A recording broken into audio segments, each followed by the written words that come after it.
1. Return to Africa.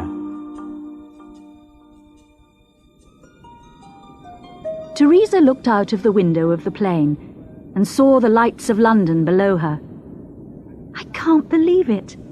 I'm really going to Kenya. Goodbye, cold England. I'm going to the sun. 6 months in Africa.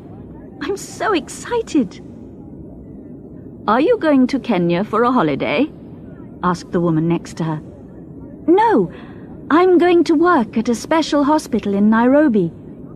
I'm going to work with an American doctor for several months. That's very interesting. Yes, he's a friend of my father's. His name is Dr. Mccall. He's very clever, said Teresa. Dr. Mccall? I've read about his work in the newspaper. He's famous. Doesn't he study flowers and trees? The woman looked interested. I'm not sure, Teresa laughed. I'm working with him because I can speak Nandi, one of the Kenyan languages. I was born in Kenya. We returned to England when I was 3. But my father always speaks Nandi to me. He loves Africa. He was born just outside Nairobi and lived there for 30 years. He loves the people and the country. I think he can speak 5 African languages. What's his name? Dunn. Thomas Dunn. And I'm Teresa Dunn. Shamgir, Teresa. My name's Anna Holmes. You speak Nandi too. Me sing, Anna. They both smiled. Where do you live, Anna? Asked Teresa. I live in the West, said Anna. I'll give you my address. Come and visit me. Thank you. Do you often do this in Africa? What? Invite strangers to stay with you? Oh, yes. A lot of people will invite you to their homes. In Europe, people don't do that. No, Africa is quite different. Don't you remember? No, I only remember the hot sun. Anna looked at her and smiled. I think you'll learn a lot in Kenya. Now, I need some sleep. She shut her eyes. Teresa felt happy. She had a new friend already. What a nice woman. She looked at Anna. Her hair was white, and there were a lot of lines on her face, but she looked strong. Teresa thought about the next few months. Life is exciting. Will I be able to travel around the country? Will I be able to see wild animals? Will it be dangerous? She fell asleep.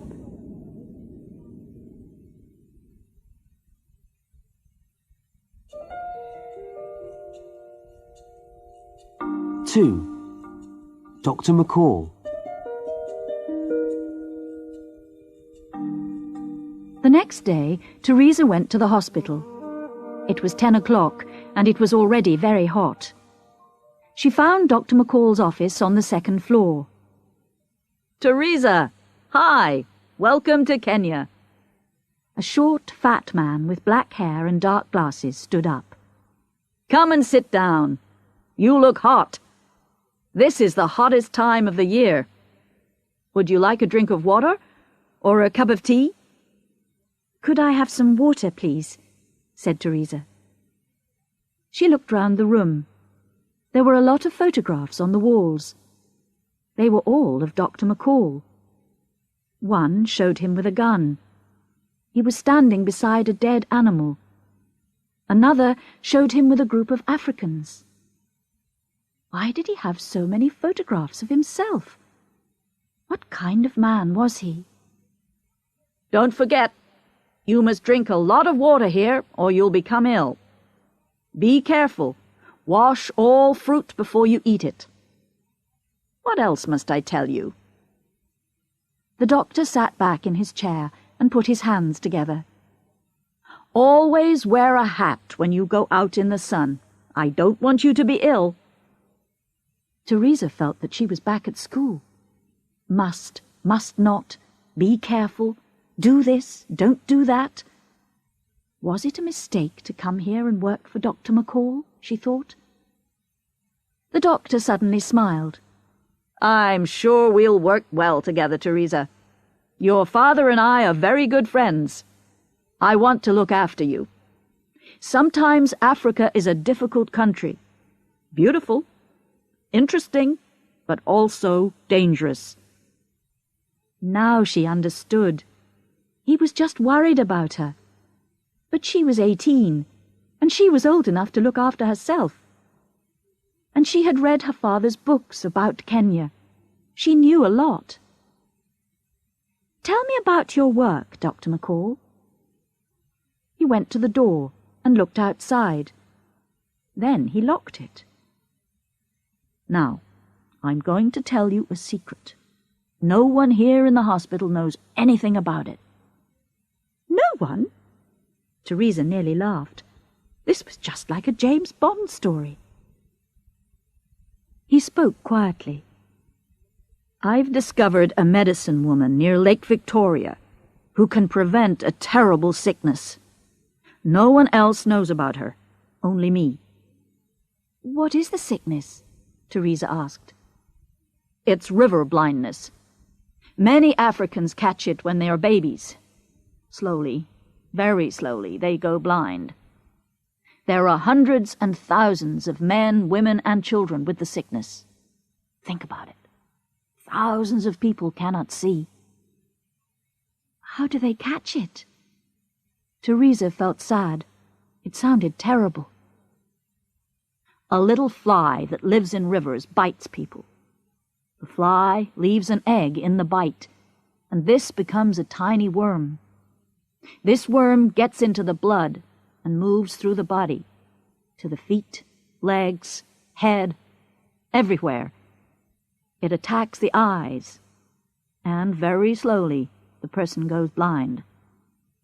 The eyes become red and tired, and under a microscope you can see silver lines in them.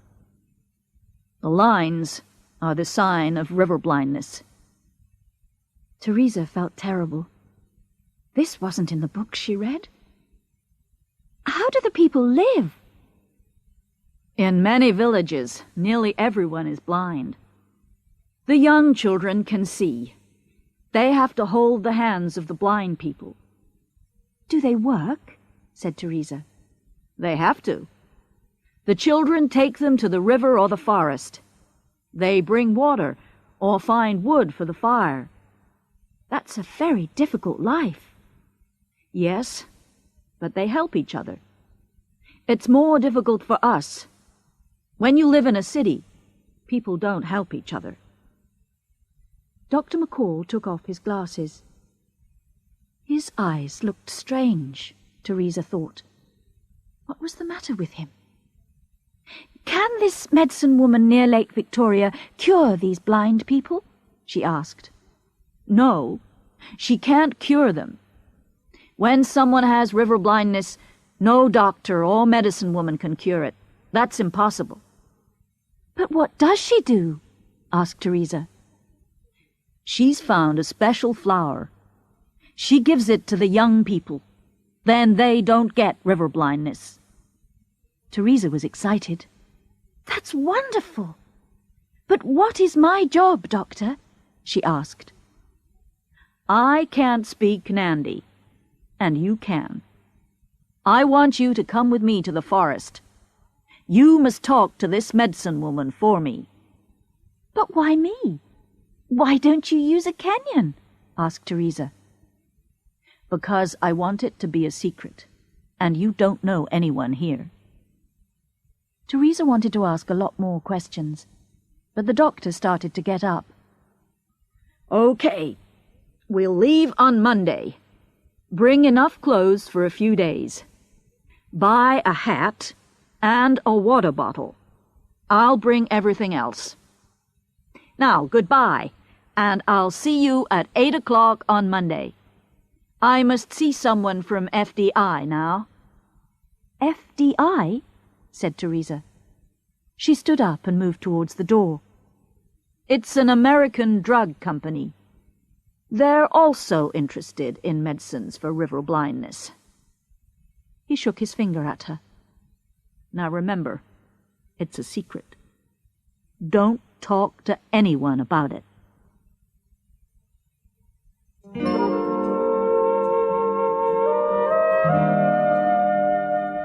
Three. Lunch with a reporter.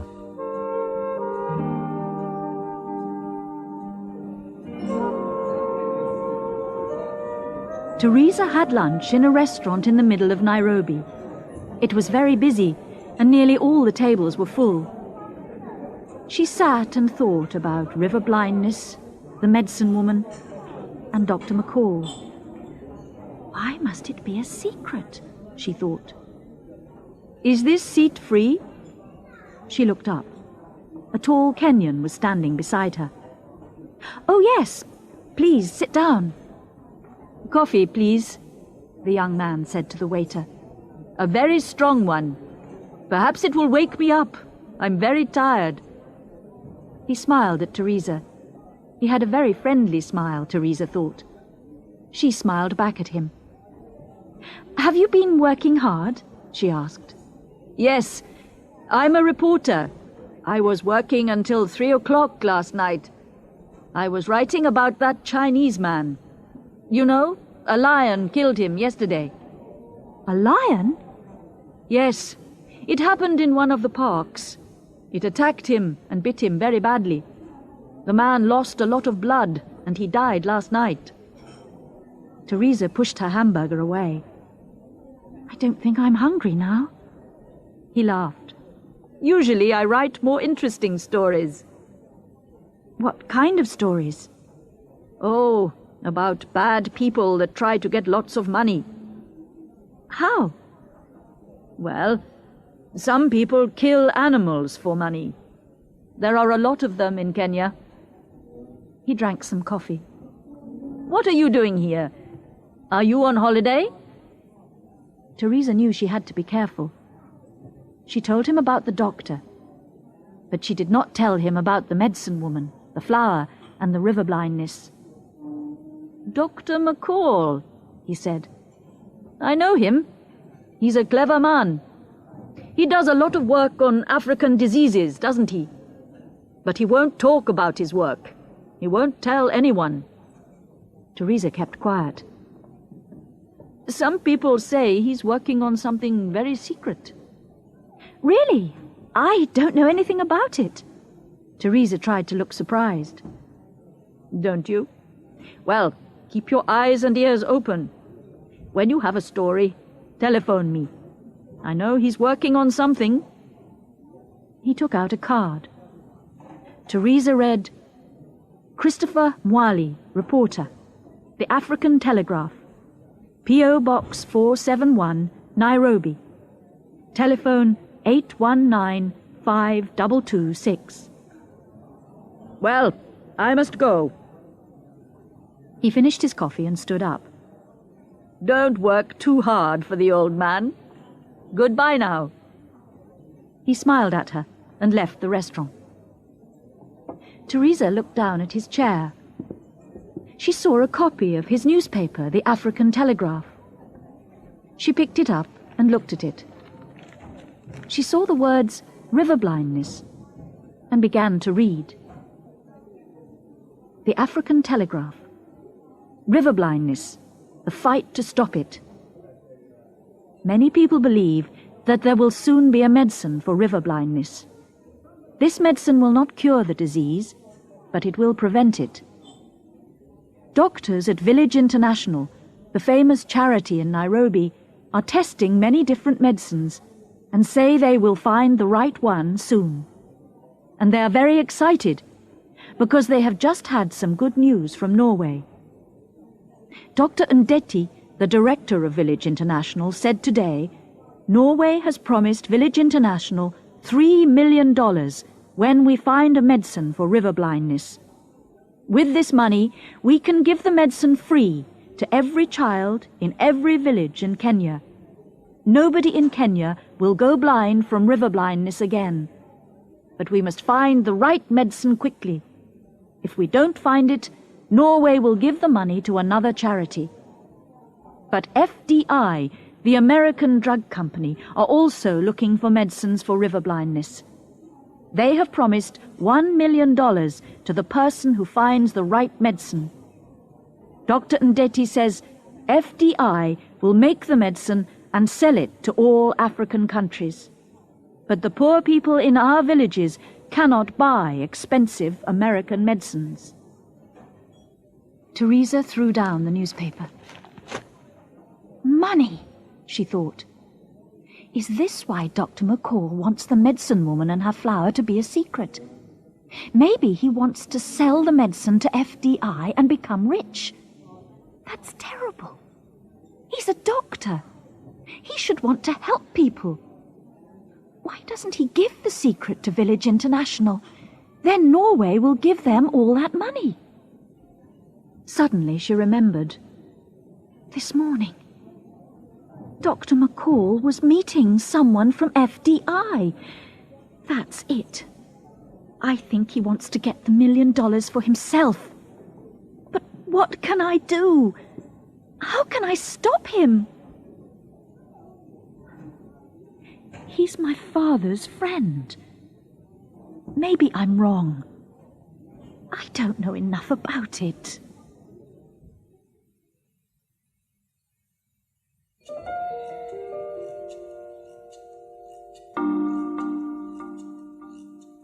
Four.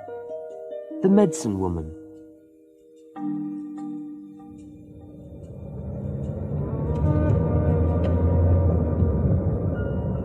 On Monday morning, Dr. Mccall, Teresa, and Obadiah the driver drove towards Lake Victoria on good roads. Teresa loved the wide sky, the high valleys, the little villages. This was Africa. The hills looked blue and far away. The country was green and beautiful. Brightly coloured birds flew everywhere. Women were walking along the road. They were carrying heavy bundles of wood on their backs. Children were carrying water in large pots on their heads. Why aren't the children in school? Teresa wanted to know. They must help their families, said the doctor. And where are the men? They're talking with their friends, said Obadiah. In Africa, the women do the work. That's terrible, said Teresa. Dr. Mccall laughed. Why did he laugh? Thought Teresa angrily. It wasn't funny. At about 5 o'clock, they arrived in the Nandi area. They stopped near a village. Dr. Mccall walked down to a small lake and sat down on a rock. He watched the birds. Teresa helped Obadiah. They put up the tents and cooked some food.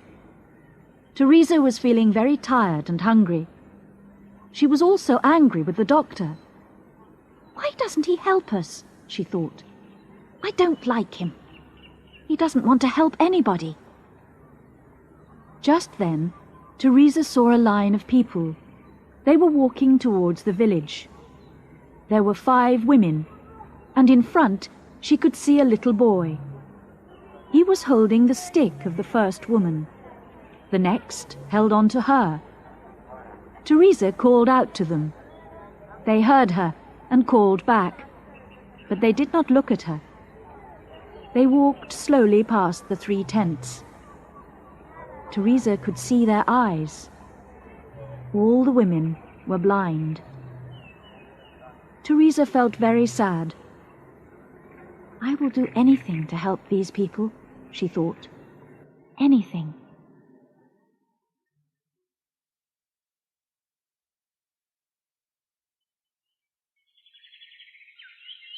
The next day, they all got up at 4 o'clock. The medicine woman lived several kilometres away in the forest. There were no roads, and they had to walk. It'll be a long, hot walk, thought Teresa. I'm going to have a swim. She ran down to the lake. Stop, shouted Dr. Mccall. Don't touch the water. What is it now? It's always don't do this and don't do that, thought Teresa. She walked back to the tents. You'll get sick from that water. It's still, said the doctor. I told you yesterday. In Africa, you mustn't swim in still water. You'll catch a disease. In a few years, you'll get sick, and you'll feel very tired. That's why many of the people in this area can't work very hard. I forgot, said Teresa, angry at herself. Wash in the water that I brought, said the doctor. He sounded tired. And listen to my advice, please. I've lived in this country all my life. I know it better than you. Teresa ate her breakfast silently. I don't like him, she thought. And he doesn't like me either. He thinks I'm silly. Well, I'm not. After breakfast, Dr. Mccall told Teresa to get ready. She put on some strong shoes. She also put on her new hat and filled her water bottle. I'm learning how to live in Africa, she said to Dr. Mccall. He smiled but said nothing. They walked for several hours. The trees were very tall, with huge bright green leaves. Teresa could not see the sky. Birds screamed high above them.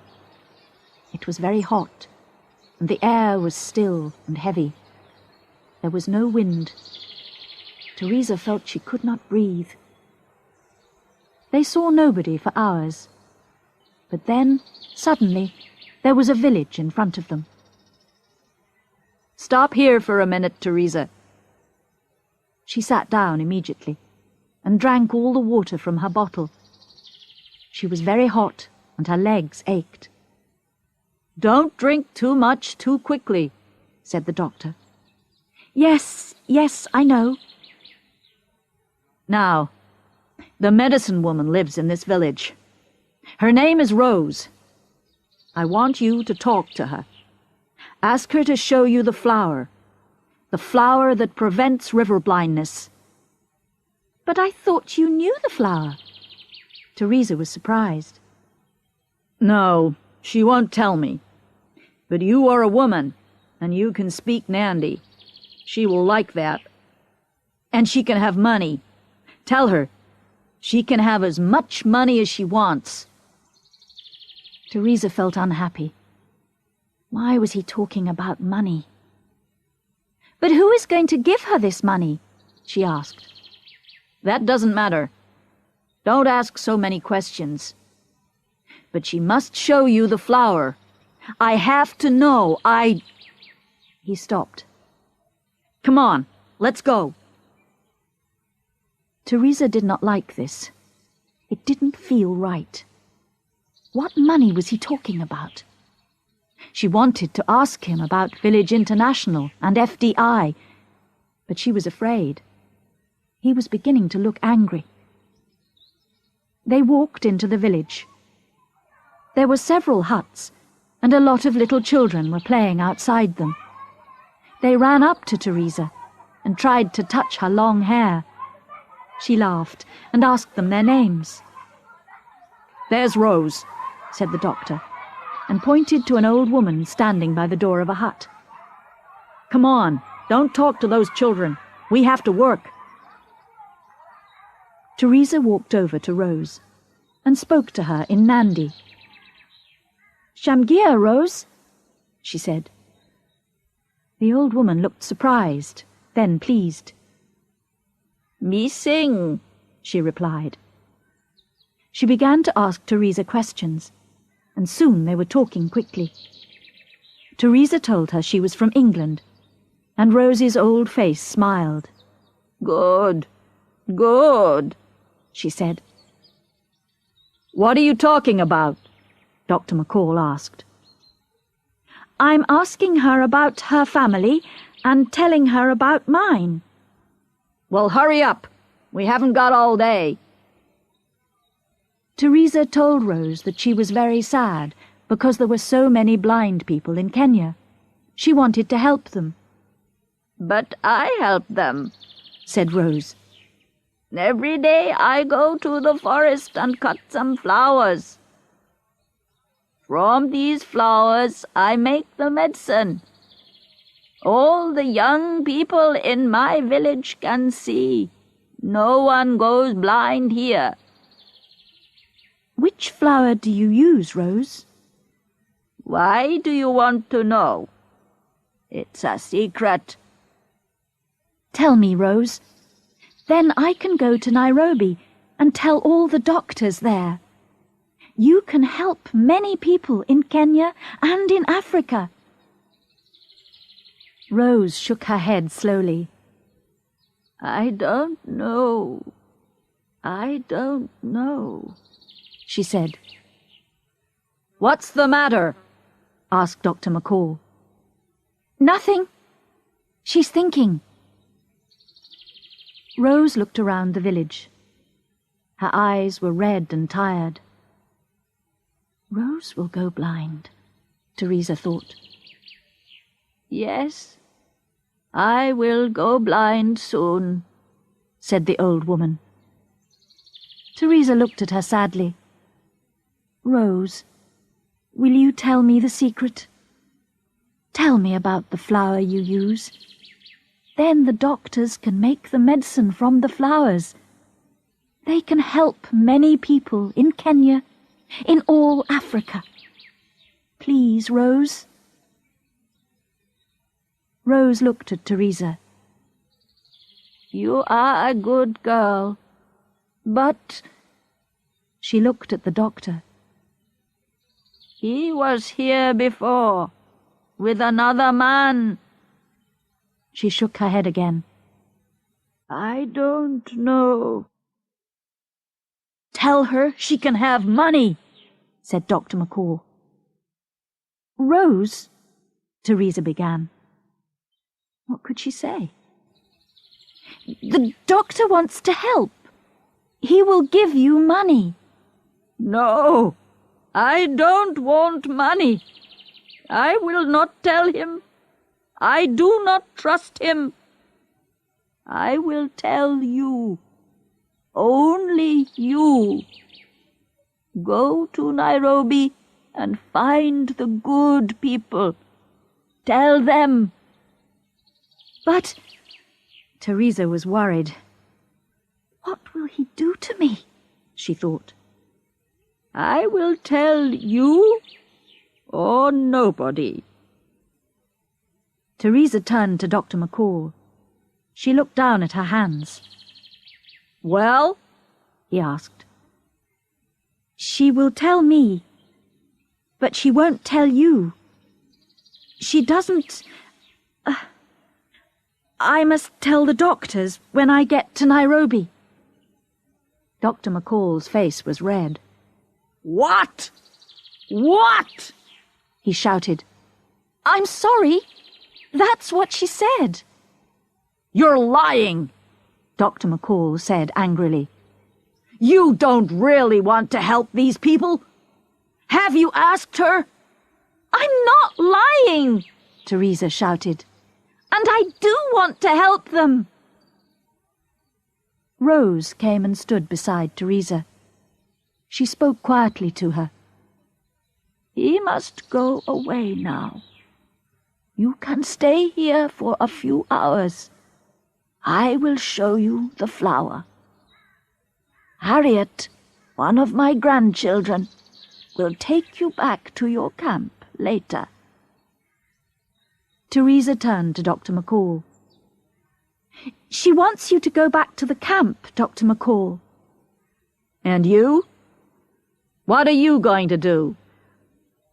"Rose wants me to stay here for a few hours. I'll come back later with her granddaughter." Okay. You talk to Rose. I'll wait for you at the camp." The doctor walked away into the forest. "Now, let's go and see the flowers," said Rose.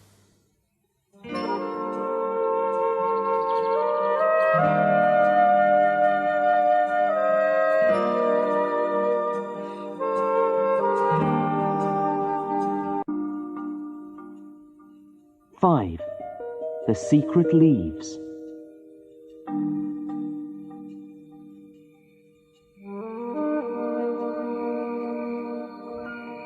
Teresa followed Rose and Harriet into the forest. It was very dark under the trees and very hot.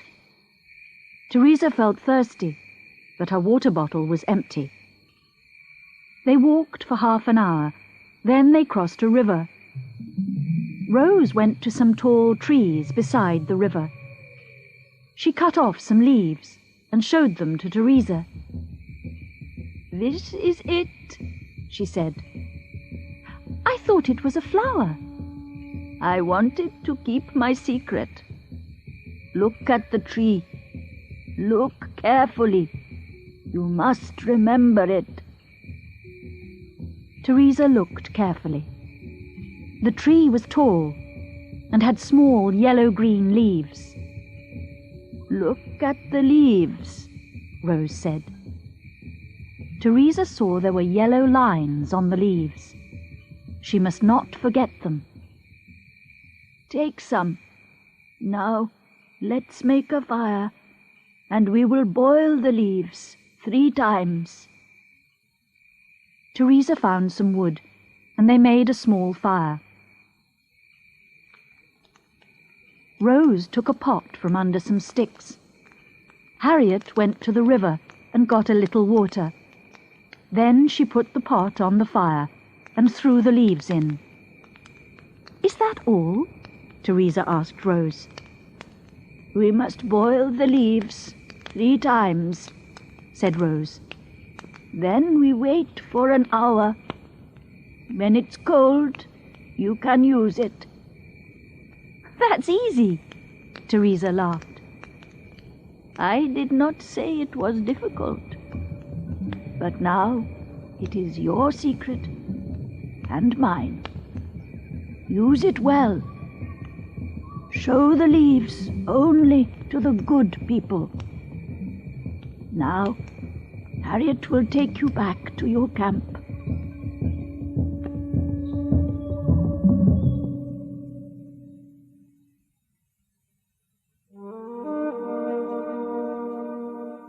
Six.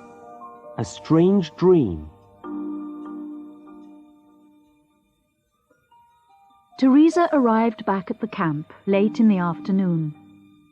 She was very tired, very hot, and very thirsty. Her eyes were burning, and her head ached. "What am I going to say to Dr. Mccall?" she thought. "And what is he going to say to me?"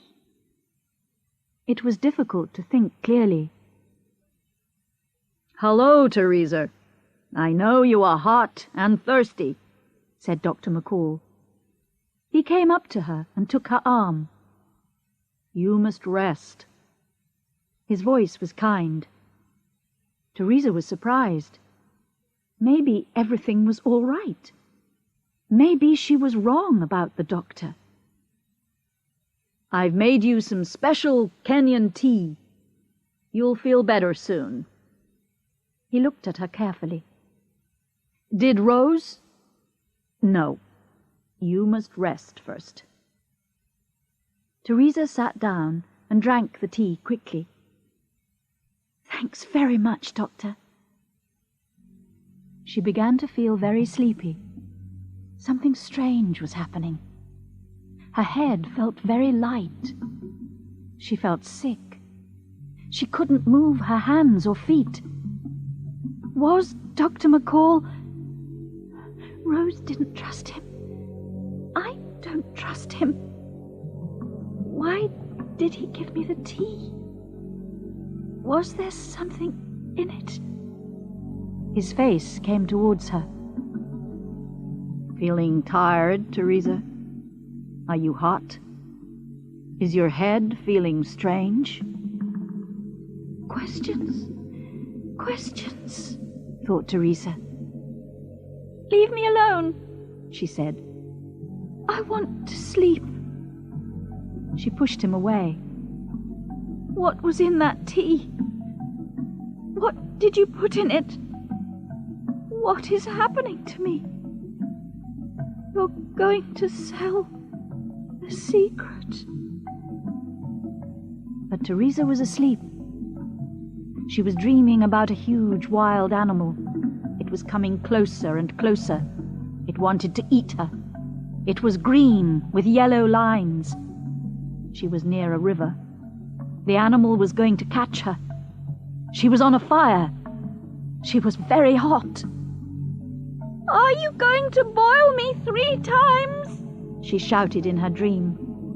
Yes, 3 times, said the animal. It had red eyes. Then the animal went away. She was cold.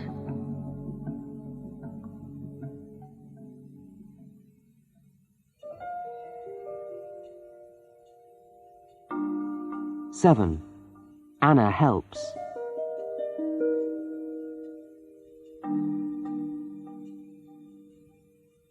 Teresa woke up in her tent. She felt sick. What happened? She thought.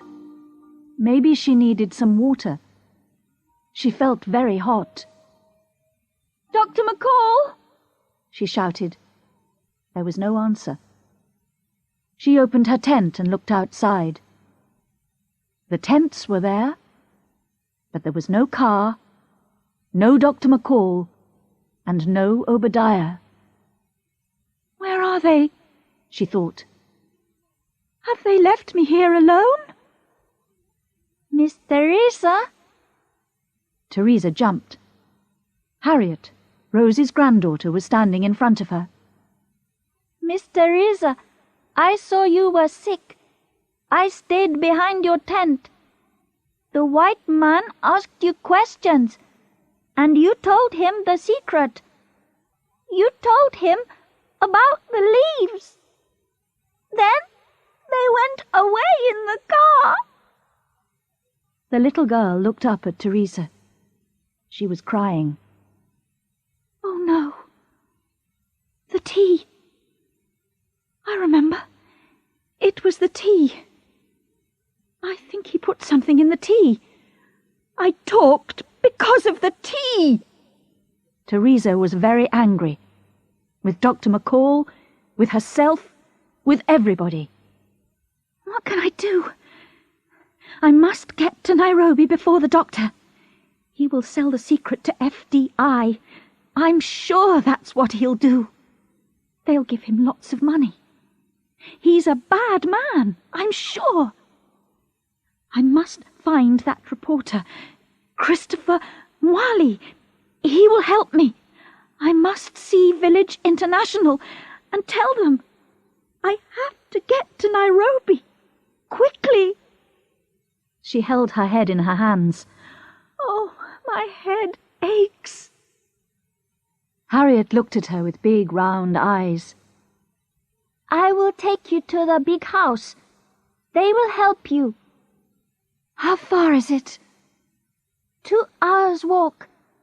But, Miss Teresa, you look sick. You must drink lots of water. There isn't time. I must get to Nairobi. Let's go. They walked quickly through the forest. Teresa wanted to lie down and sleep. Everything ached. Her legs, her head, her eyes. But she walked and walked and thought of the doctor. I must stop him. I must stop him. They left the forest and came to a narrow road.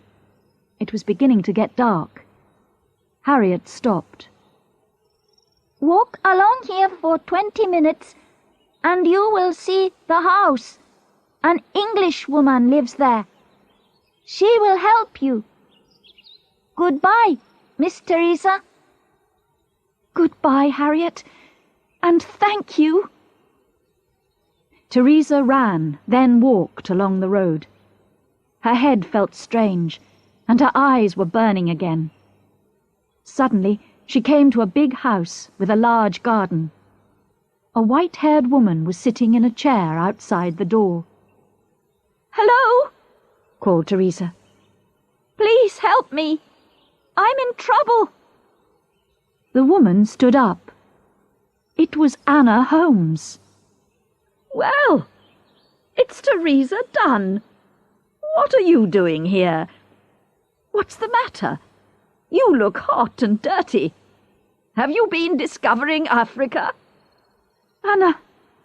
Oh, Anna, I'm glad to see you. Please help me.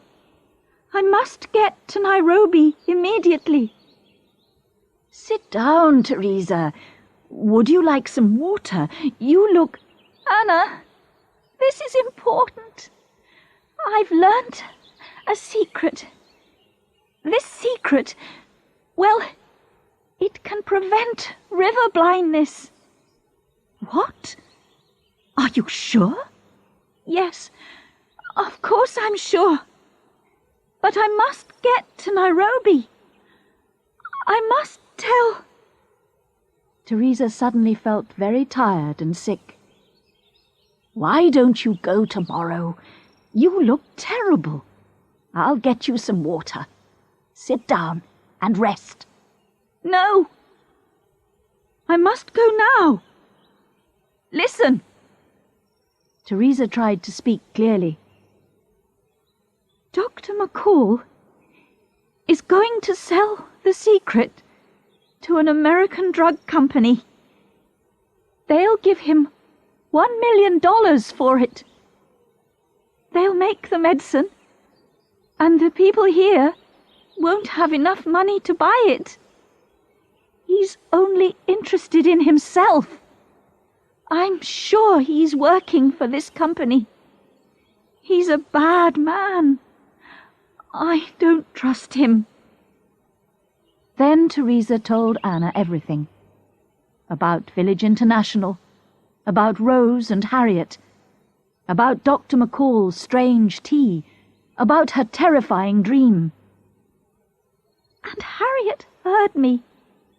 I told him the secret while I was sleeping. Anna jumped up. Okay, don't worry. I'll telephone the flying doctor now. Teresa lay on the ground. Will I get to Nairobi in time? She thought. Anna came back quickly. The doctor will be here in 30 minutes. She'll take you to Nairobi in her plane. Then you can tell your secret to everyone. Teresa sat up. That's wonderful. Thank you, Anna. But what is the Flying Doctor? It's a charity. When a person is sick and there's no hospital near them, the doctor flies in, picks up the sick person, and takes them to Nairobi. They've saved many lives. Now, drink this water. 2 hours later, Teresa was in Nairobi. She was sitting in Christopher Mwali's office. She told him everything. His eyes shone. This was a big story. You're sure he wants to sell this secret to FDI? I'm sure, Teresa said. I read all about it in the African Telegraph. He'll get $1 million from FDI, and Village International won't get the money from Norway. Then they won't be able to give the medicine to every child in Kenya. And FDI will make the medicine, but the poor people won't be able to buy it. Why don't you know all this? It was in your newspaper. Well, said Christopher, I didn't know about Dr. Mccall and Rose, did I? Okay, I'll write this story, and then we'll go and see Village International. No, let's go and see them now. I'm afraid Dr. Mccall may be at FDI already. Okay, said Christopher. That'll make a better story. Is that all you're worried about? Your story? What about all the blind people in your country? Teresa was getting very angry. All right, Let's go now. Dr. Mccall only wants to be rich, and you only want to get good stories for your newspaper. Who's worrying about the Africans? I'm tired of you both. Teresa, it's okay. Let's go.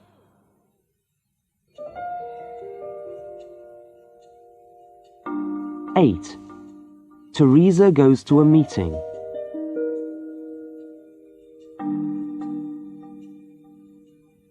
Teresa and Christopher ran into the Village International building.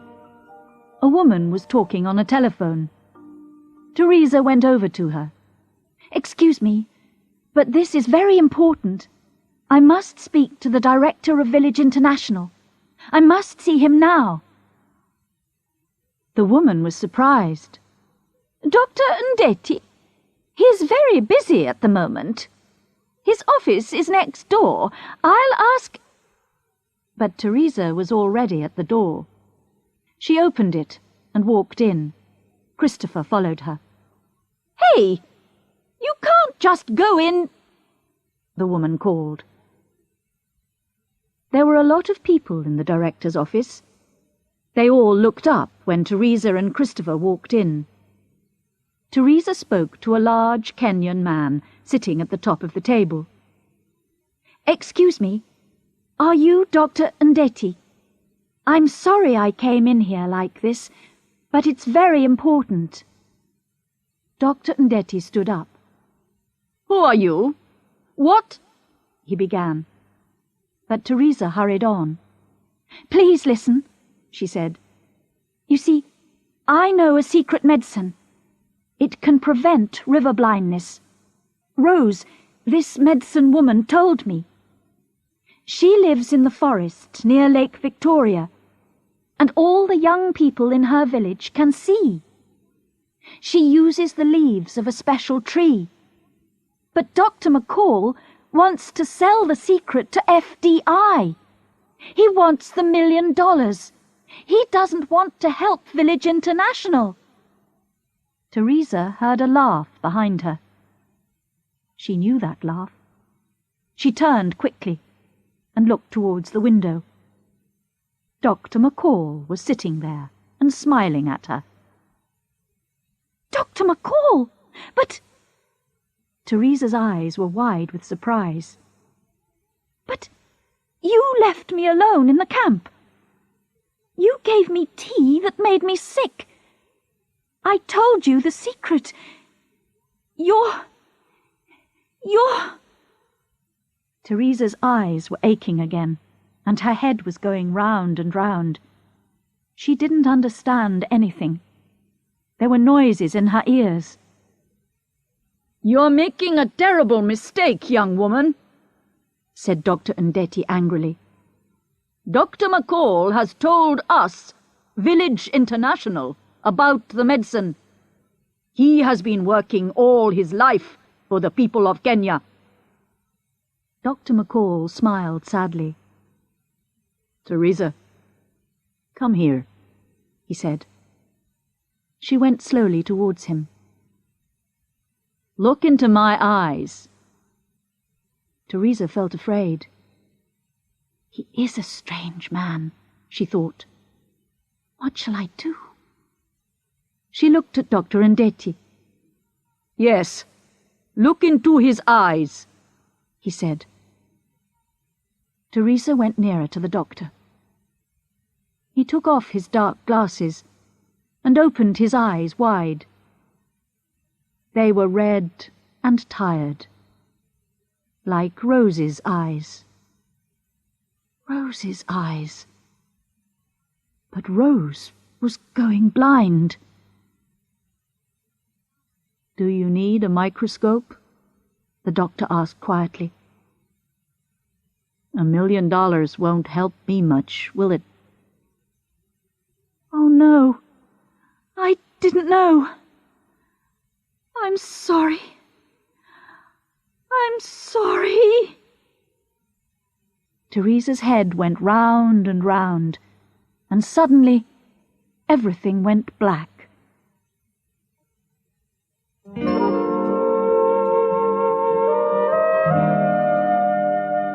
9. A happy ending.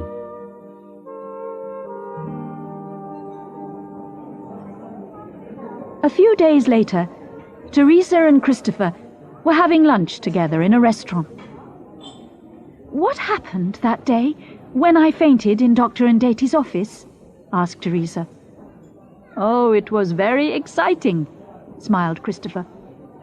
People were shouting and talking. Dr. Ndate was saying, "Who is this girl?"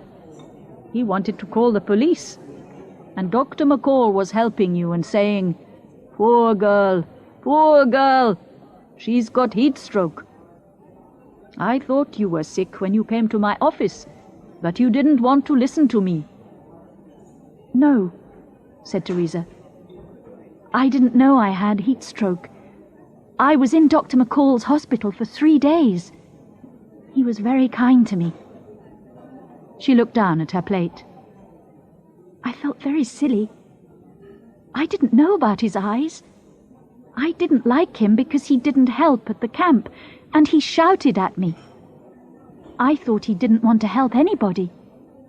I was afraid of him. And when he gave me that tea, and I felt so sick, I thought... But I was wrong. He knew I had heat stroke. I was wrong about everything." But why did he suddenly go to Nairobi and leave you alone? Christopher asked. "He left me a letter. He wanted to fly to Nairobi immediately with the good news for Village International. He wanted them to get the money from Norway. He loves Kenya and the Kenyans and wants to help them as much as possible. He didn't want the money from FDI." Teresa smiled. "He left the letter in my bag, but I didn't see it. He told Obadiah to come back and look after me. But when Obadiah got back to the camp, I wasn't there. I feel terrible about it." "Why didn't he tell you everything earlier?" said Christopher. "He didn't trust me. He thought I was too young and a bit silly. Maybe I was." "Don't worry, Teresa," Christopher smiled. "Dr. Mccall isn't angry with you now, is he?" "No. He thinks it's funny. I don't know why. But I never want to see Dr. Ndate again. He was very angry with me." Oh, Teresa. Well, Village International will help all the people with that medicine now. They'll get the money from Norway, and every child in Kenya will have the medicine. Be happy. "I am. Oh, I am." What are you going to do now? Christopher looked at Teresa. Are you going back to England? Or do you want to learn more about Africa? "Oh, yes. I love it here. I love the space, the sky, the flowers, the birds." She laughed happily. "In the mornings, I'm going to help Dr. Mccall in his hospital. And you could give me a job as a reporter. I'm good at writing stories." "You're certainly good at inventing them," smiled Christopher. "Let's drink to that." And they lifted their cups of coffee.